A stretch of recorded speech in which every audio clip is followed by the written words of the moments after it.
So we'll start this meditation by first coming into our bodies, noticing the contact of the body with the floor.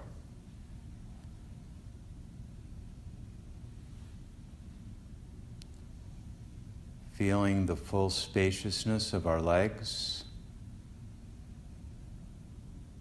our hips, the sensations in our back and in our belly and our chest. And as we feel into the middle of our body, it's natural to come into contact with the sensations of the breath.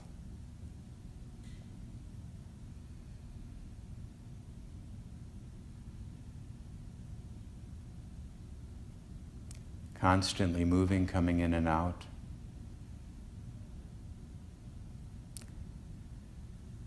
Simply follow the flow of your breath, allowing your awareness to ride in and out with the breath as it flows in and out.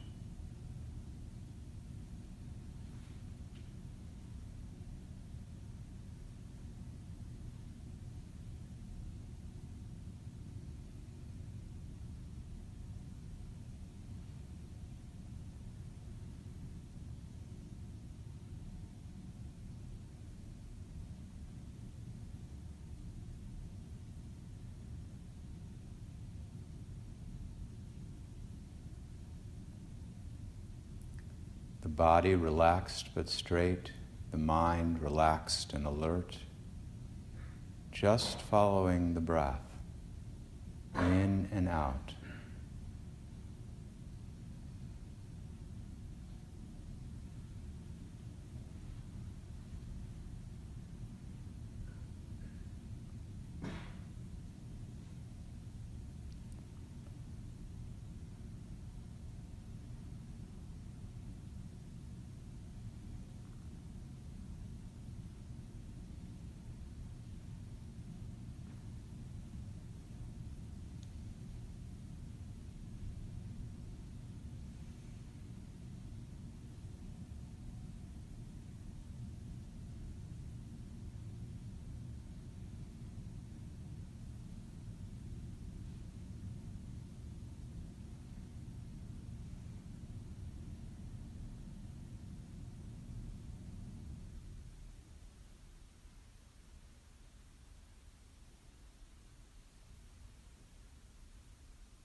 Now I invite you to let go of your breath and simply rest your mind completely.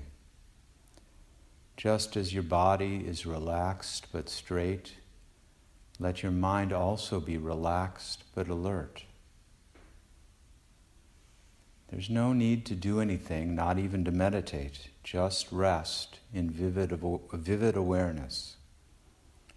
Whatever is happening in your body and your mind, just allow it to happen and just rest, not meditating and not distracted.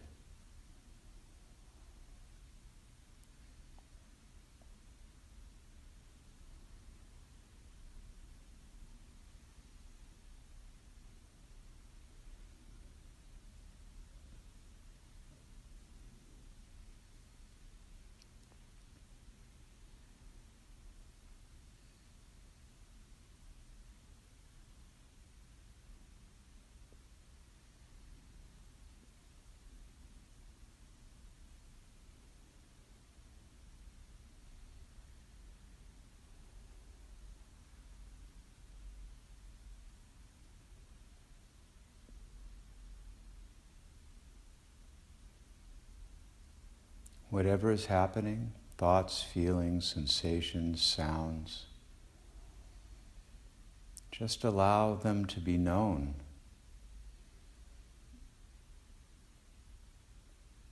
There's nothing to do in order to make that happen. They're just known. Just resting in that knowing quality.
Now I invite you to bring your awareness, your attention to any thoughts that are arising in this moment.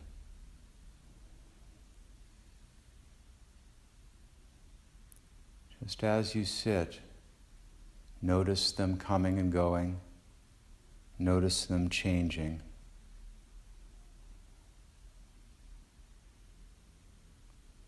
They may be manifesting as words, soft words, loud words, simply a stirring in the mind. They may be manifesting as images, stories. However they're appearing to you, simply allow them to be and just notice them.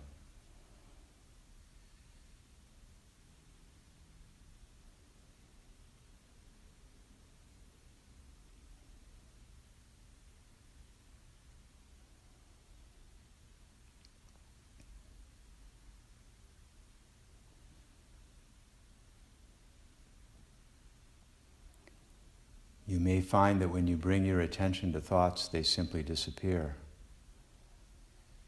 Or you may notice gaps between thoughts. Whichever happens, just allow the mind to rest in those gaps, as we did before. Just resting, present and alert, until another thought arises.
If you find yourself judging how it's going, judging the way that thoughts are manifesting in your awareness for you, that's just another thought.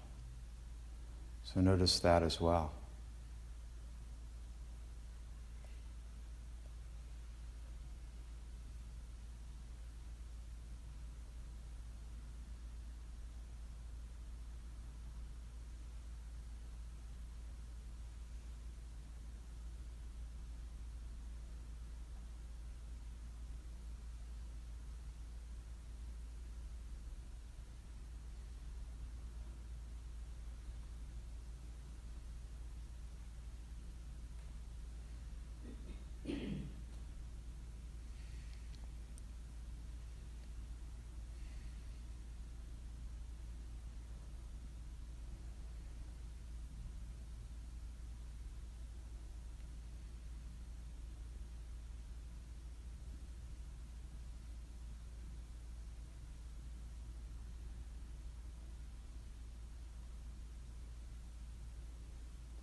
Thoughts and emotions are closely linked.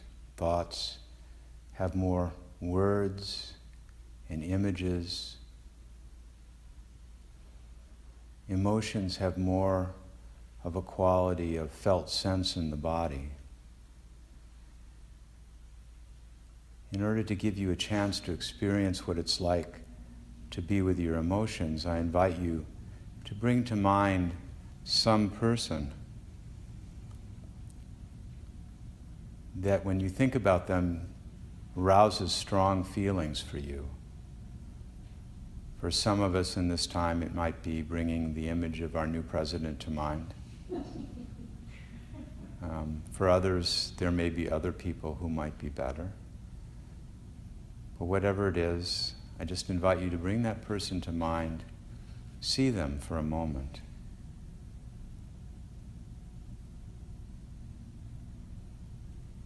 And then begin to notice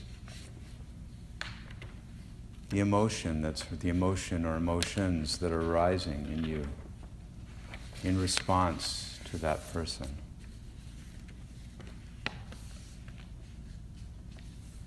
Just as we paid attention to our thoughts, just as we paid attention to our breath, we just rest our awareness on those feelings. We don't try and make them go away. We don't try and make them bigger. We just allow them, however they're manifesting for us at this moment.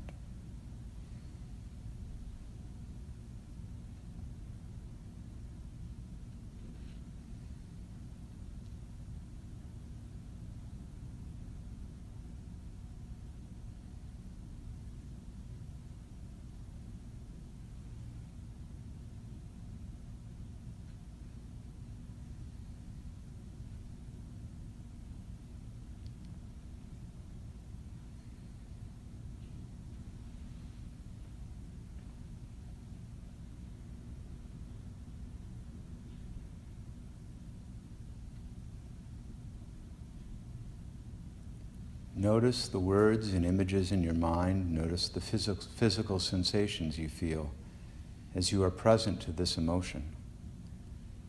Which of these is most prominent for you? Notice in turn the thoughts, images, and body sensations associated with this emotion.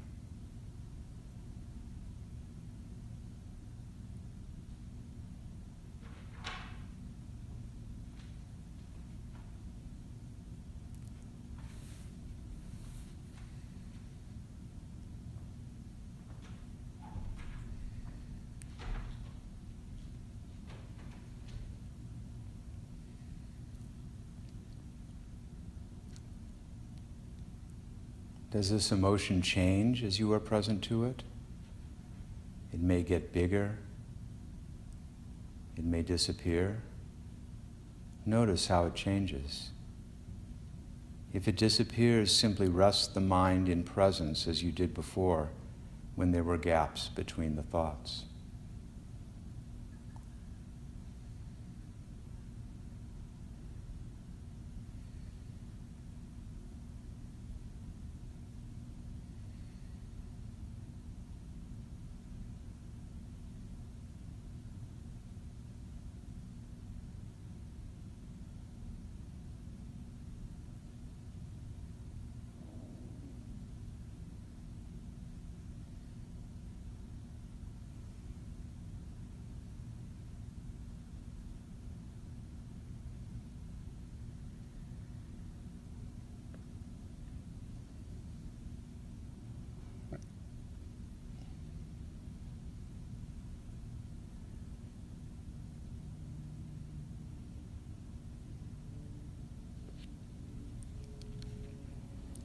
Now I invite you to let go of the emotion and just come back to the sensations of the breath. Taking a little time now to just rest in the presence created by attending to the breath.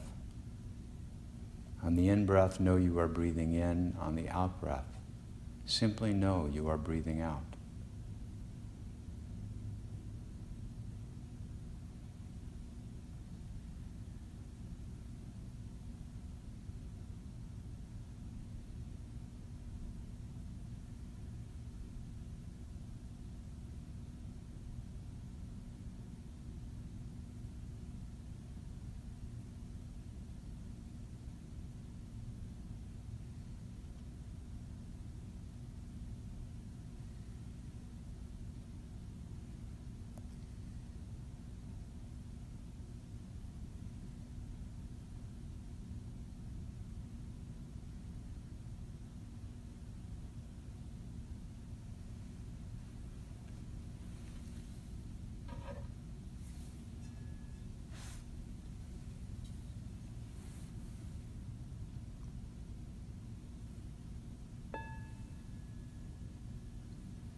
Since there are a number of you here who are new tonight, I'll just give you a brief introduction to who we are and why I'm sitting up here. We're a Sangha that is grounded in the teachings of Thich Nhat Hanh, who's a Vietnamese teacher who lives in France and is now, he'll be 90, he was just 90 years old.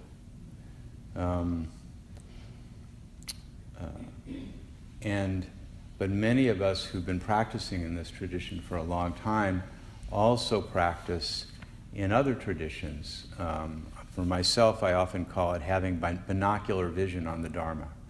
So I can see what the practice and the teachings look like from our perspective, which I've practiced in Thich Nhat Hanh's tradition for 20 years now. But I can also see what it looks like from another perspective. And for me, the last few years, that's manifested in practicing with the Tirgat community in Madison, which is a Tibetan Buddhist community whose root teacher is Yangyi Mingyur Rinpoche, Mingyur. People who always hang around the Tibetans are always saying those names really fast, and I can never. So I hope it's helpful to spell it, because I can never understand what they're saying since the words are unfamiliar. And so when I talk about Thich Nhat Hanh, I'll use the word Thai, which means teacher. And so I don't have to keep saying Mingyur Rinpoche over and over. I'll just call him Rinpoche, which means the precious one in Tibetan. So since I've been practicing in the Tirgat tradition, when I lead here, I've kind of tried to bring people windows into what I'm doing and how I'm thinking about those practices. And in recent months, I have been practicing. So the Tirgat tradition has both a Buddhist path and a secular path. The secular meditation path is called the Joy of Living. But the Joy of Living teachings are very deeply rooted in Buddhist teachings. So for the last few months, I have gone back to study the Joy of Living teachings, which I had kind of skipped over and gone to more of the Buddhist stuff initially. And so I've been practicing with the particular teachings about shamatha practice. And shamatha, in Buddhist meditation, they've divided into two broad categories of meditation practices. Shamatha literally means, in Sanskrit, means stopping. And so they're practices that often are concentration practices. And they're designed to help us settle our minds because our minds are always so scattered that it makes it impossible for us to do the real work of transformation and acquire the insights that will actually free us from our suffering. So the second broad kind of meditation in the Buddhist tradition is called vipassana practice, which means to look deeply. Sometimes it's translated as insight.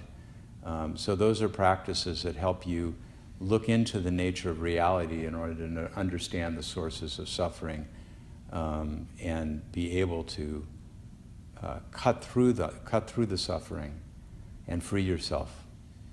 So shamatha practice is kind of the foundation on which everything else rests, because if your mind is really scattered, you can't there's no way you can gain insights. You're constantly swept away by your sensations, by your thoughts, by your emotions, and you're not free. I mean, I often think about when I first started doing meditation with thoughts, I actually did it in the insight meditation tradition, and I noticed pretty soon that I had a lot of thoughts, and I wasn't exactly I thought they were my thoughts, right? But I actually had no control over what they were. I mean, they're just happening. You know, they were just coming up and they were going, and then the next one would come up and I didn't know why they were coming and going. I mean, I could have conscious thoughts. I could choose to think something, but most of the thoughts were not due to my choice. They just arose on their own. So in the Theravada tradition, shamatha practice, so in Thai's tradition, shamatha practice is mostly taught as meditation on the breath and walking meditation, which is really important. And they're taught as concentrated practices, so that you're really bringing your attention to the breath or to your steps, and if your attention drifts off, you just bring it back again. Over and over, kind of training yourself. So in the Theravada tradition, it's very interesting because they teach shamatha practice in a different way, where the focus is not so much on building concentration, but on getting in touch with our natural awareness that Rinpoche views as being one aspect of our Buddha nature, of our intrinsic basic goodness that we have. And he really emphasizes being able to bring any experience that we have into awareness. And by doing that, we can bring any experience that we have in our lives. We can change any experience that we have in our lives, including the bad ones, including physical pain, including difficult emotions, including obsessive thoughts. We can bring all of those and transform them into opportunities for meditation. So it's been very interesting these last weeks as I've been working with meditation on thoughts and emotion to notice that it changes your perspective. You know, when you sit down, usually you sit down on your cushion and your mind is just completely aflutter and you can't settle it, and it just is going a mile a minute, and you try and stay with the breath. You stay with the breath for maybe a breath or two, and then it's gone again. But if you're using, if your practice is to meditate on thoughts, or you have the ability to use thoughts as an anchor, a focus for your meditation, then when you have a lot of thoughts, it's not a problem anymore. Now when you have a lot of thoughts, it's an opportunity to use thoughts as the focus of meditation. When you have a lot of emotions because you've just been reading Facebook too much and reading all these posts that people are making about our new president, and you're having some feelings about that, that's an opportunity to do meditation with emotions, to bring awareness to emotions.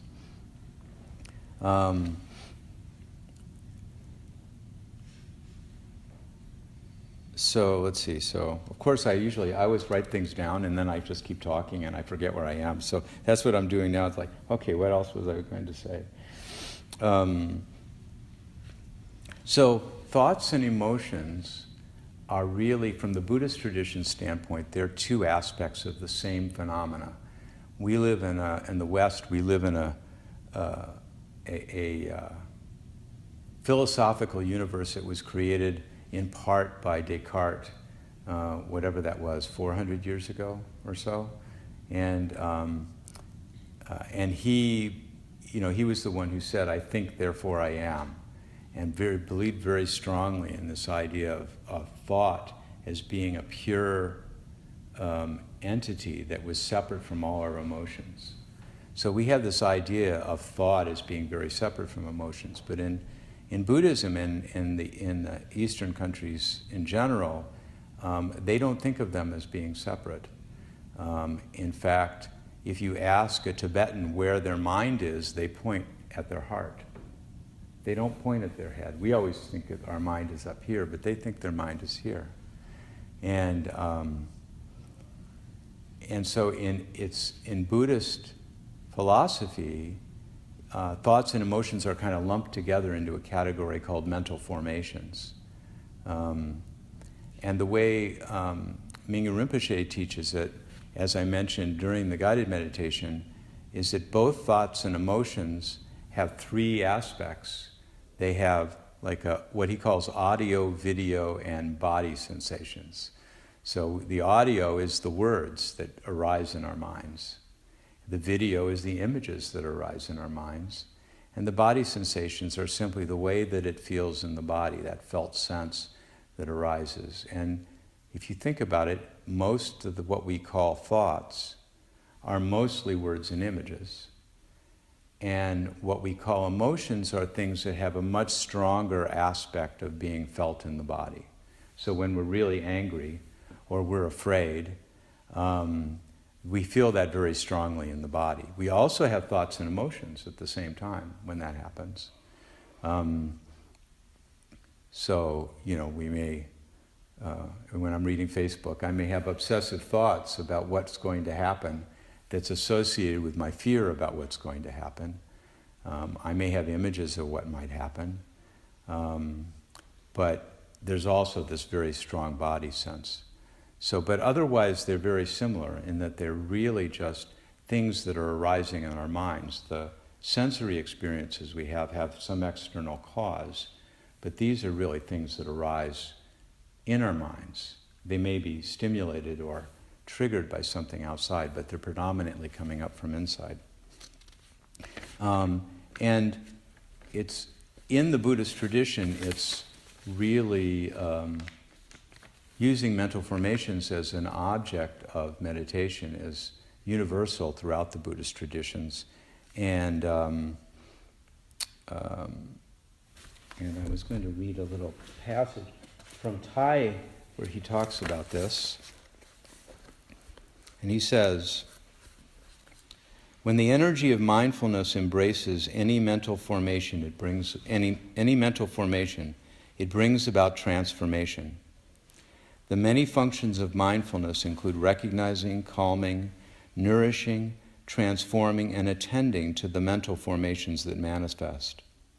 Suppressed mental formations always try to emerge to be recognized and embraced by us. First, we recognize the visible part, like an iceberg with just its tip showing above the water. After we have identified it, we touch the huge part that is underwater. Every time there is a manifestation, we produce mindfulness to recognize and embrace it. We all know that we prefer not to recognize our wounded inner child. Instead, we want to send him or her to a deep, deep place where we never have to go. But our wounded child always tries to come up and say, I'm here, you cannot avoid me, you cannot run away from me. Our practice is to go home and recognize the different aspects of our wounded child.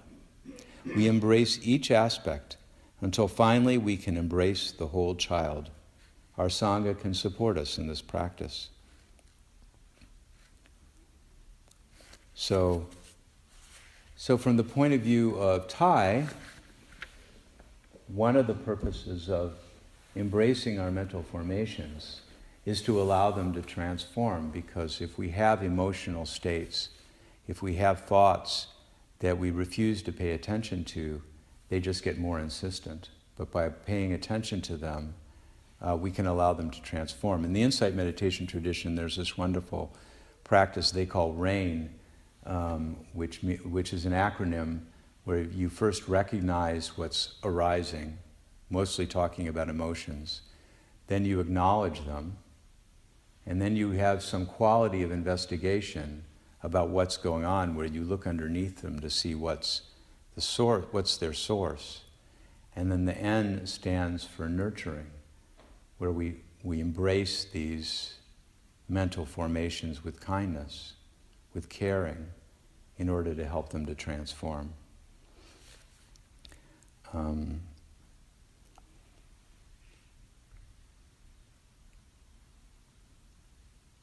We spend most of our lives swept away by our thoughts and emotions. But when we are swept away by them, we aren't free. We are just swept along with them. But when we can pay attention to them, that allows us to shift our relationship with them. Rinpoche teaches that mindfulness and thoughts and feelings can be compared to a river. So we have a river of thoughts and feelings that's flowing through us. And usually we're in the river, and we're just flowing with the thoughts and feelings, and we don't have any separation. We have no ability to be free from them. They just carry us away. But when we step out of the river and can watch our thoughts and feelings, that's a moment of freedom. Because at that moment, we're not a slave to this torrent of thoughts and feelings. And stepping out of our experience to be able to observe it allows us to use our thoughts and feelings to connect us to awareness.